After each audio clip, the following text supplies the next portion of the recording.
नमस्कार, मैं भूपेन साहू। आप देख रहे हैं प्रखर टीवी। प्रखर टीवी में आप देश दुनिया के साथ राज्य और धमतरी जिले के प्रमुख खबरों को हम आप तक पहुंचाते हैं। आइए जानते हैं कि इस वक्त की क्या खास खबर है। छत्तीसगढ़ राज्य महिला आयोग की अध्यक्ष डॉक्टर किरणमयी नायक ने सोमवार को जिला पंचायत सभाकक्ष धमतरी में महिला उत्पीड़न से संबंधित जिले के प्रकरणों पर सुनवाई की। इस अवसर पर राज्य महिला आयोग की सदस्य लक्ष्मी वर्मा भी उपस्थित रही। एक सुनवाई में सामाजिक बहिष्कार समाप्त करने के लिए आवेदिका ने प्रकरण प्रस्तुत किया था, जिसमें पिछले सुनवाई में समाज बहिष्कार समाप्त करने की सुनवाई की गई थी, जिसके परिपालन में आवेदिका का सामाजिक बहिष्कार समाप्त कर दिया गया तथा थाना अर्जुनी के सुलहनामा की जानकारी दी गई। एक अन्य प्रकरण में बच्चे का मामला भी था, जिस पर सुनवाई की गई। भरण पोषण एवं अन्य मामलों की भी सुनवाई कर फैसला दिया गया। इस दौरान आवेदक और अनावेदक गण मौजूद रहे।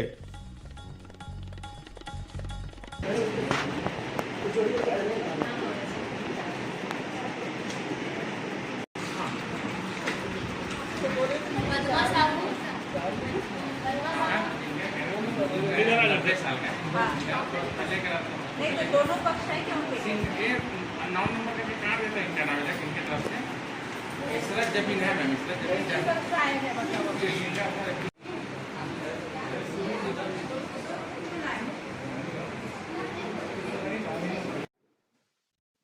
महिला आयोग से मैं अध्यक्ष और मेरे साथ सम्मानित सदस्य लक्ष्मी वर्मा जी यहाँ पर आज हमारी धमतरी में जो राज्य स्तरीय सुनवाई की संख्या 316 है और 318 है और धमतरी में 8वीं जन सुनवाई है। आज यहाँ पर हम 16 मामले लेकर आए थे, जिसमें लगभग 9 के लगभग मामलों में दोनों पक्ष उपस्थित हुए हैं।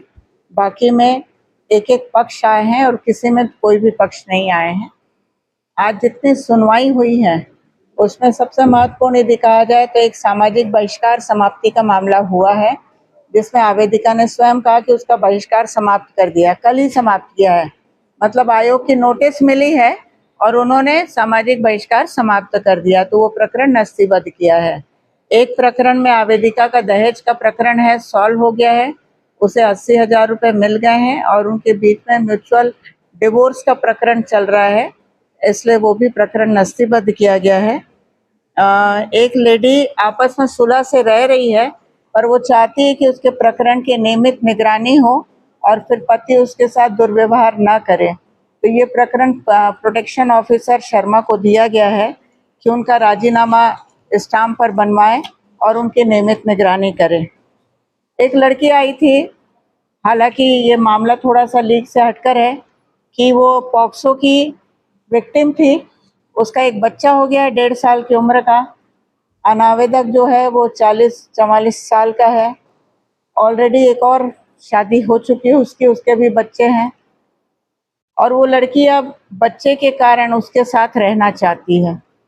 तो लीगली तो हम दूसरी पत्नी को रखने की बात नहीं कह सकते हैं, पर उसने मेंटेनेंस देना कबूल किया 4,500 रुपये, तो वो कम है कहा, तो उसे 2,500 रुपये बच्चे के लिए और मेंटेनेंस देने के लिए कहा है और उस लड़की की ज़िंदगी में वो दखलंदाजी ना करे।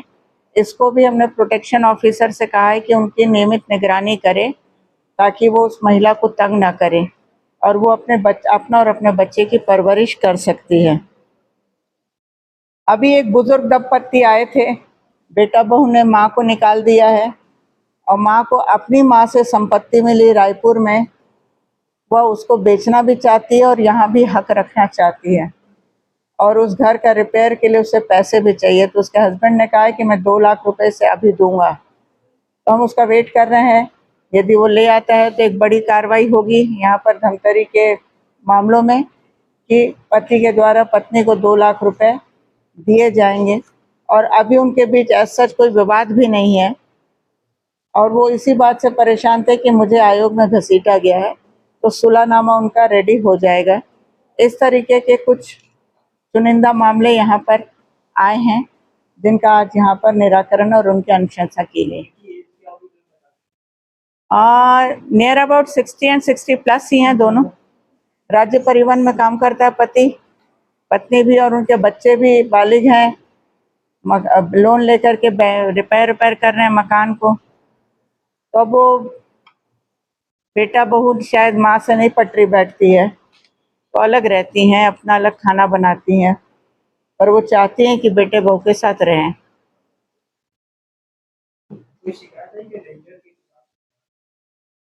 अभी तक तो नहीं आई है। आज एक बल्कि वहाँ सुबह मिलने वाले आए थे, वो कह रहे थे कि हम एक आवेदन देंगे, पर अभी तक वो आए नहीं है। रेंजर का तो नाम नहीं लिया था मेरे सामने।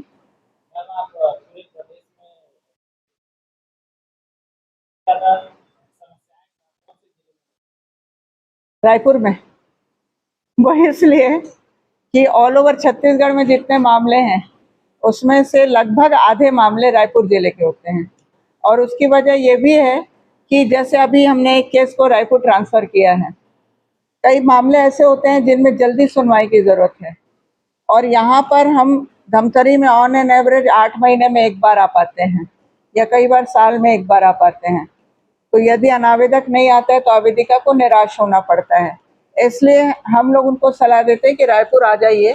तो रायपुर में नियमित हर महीने 5 से 6 दिन की सुनवाई होती ही है, और वहाँ पर जो हमारी चिट्ठियाँ जाती हैं तो एसपी सब भेज भी देते हैं पक्षकारों को पकड़ के। तो इसलिए रायपुर में सुनवाई की संख्या ज़्यादा है।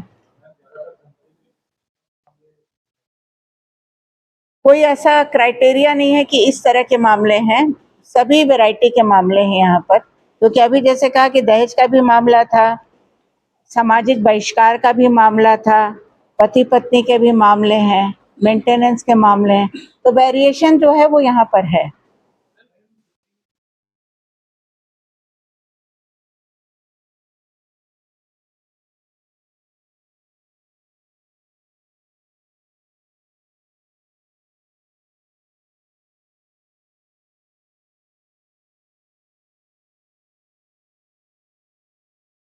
मीन्स दैहिक शोषण की जो रिपोर्ट होती है उसकी बात कर रहे हैं।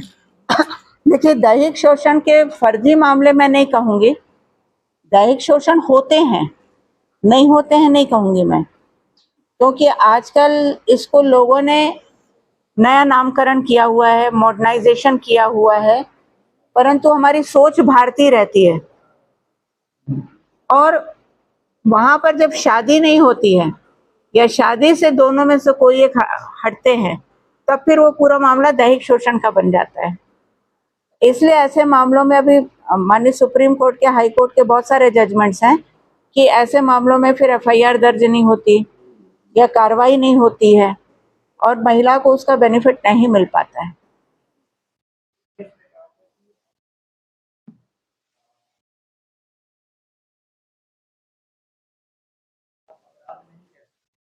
एग्जैक्टली क्योंकि पहले जो धारा 376 कहते थे रेप का ऑफेंस, उसमें हम लोगों ने कई साल वकालत किया हुआ है। यदि पीड़िता की उम्र 16 साल से अधिक होती थी तो अपराध प्रूफ नहीं माना जाता था।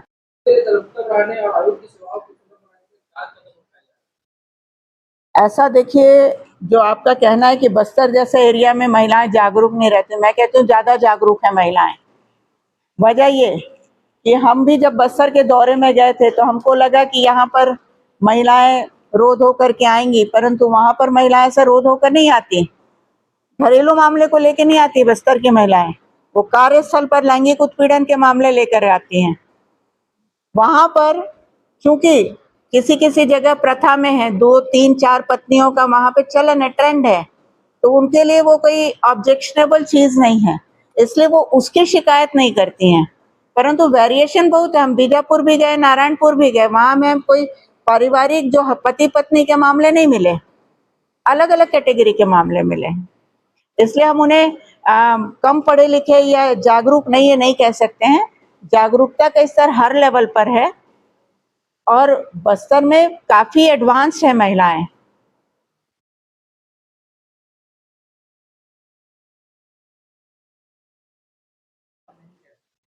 एग्जैक्टली क्योंकि पहले जो धारा 376 कहते थे रेप का ऑफेंस, उसमें हम लोगों ने कई साल वकालत किया हुआ है।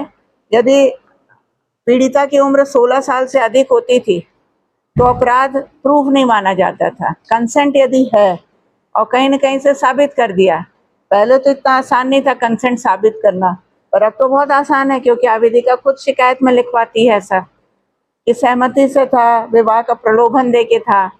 पर 1 बार, 2 बार, 3 बार हो सकता है प्रलोभन, 2 साल, 3 साल, 6 साल तक नहीं हो सकता प्रलोभन। तो ये आज के ज़माने में मैं तो बार-बार आप लोगों के माध्यम से कहना चाहती हूँ, बढ़ती उम्र की लड़कियों से, महिलाओं से, बच्चियों के माता-पिता से, कि अपने बच्ची और बहन सबके ऊपर में थोड़ा-सा नज़र भी रखें, थोड़ा सावधानी भी रखें, थोड़ा उन्हें समझाइश भी दें कि इस तरीके के अवैध रिश्तों से वो बच कर रहें।